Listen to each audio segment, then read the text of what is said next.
In Lafayette Parish, for the first time ever, we are hearing from the former bus driver who was behind the wheel of a bus as a teenager was getting off, and that's when he was killed. In an exclusive interview, News 10's Rodriguez Stevens sat down with him as he remembers that dreadful day. It was the beginning of March last year when 18-year-old Jalen Joyner was shot and killed getting off of the school bus. Frank Shelvin tells me he was a substitute bus driver at the time and recalls that tragic day. In the morning, 3 o'clock in the morning, and this kid had got shot between 3 and 3:30, and I would wake up,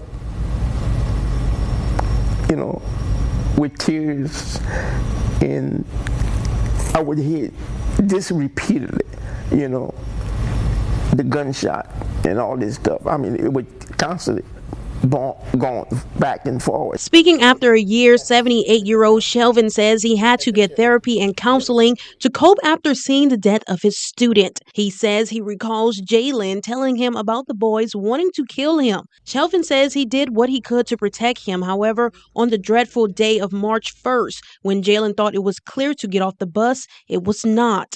What he did, he fell in my bus on the step, and he said, looking at me, I said, "Hey," I said, "Get in the bus." He said, "I can't move."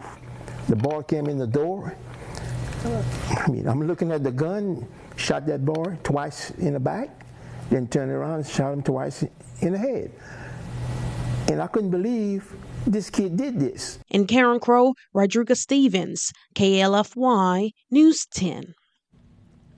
In April of last year, 3 people have been indicted for the Karen Crow High School student murder. Todd Arsenault Jr., Demarion Roy, and Malachi Duce, all of Karen Crow, were each indicted on 1 count of second-degree murder. Second-degree murder carries a mandatory sentence of life imprisonment at hard labor without benefit of parole, probation, or suspension of sentence.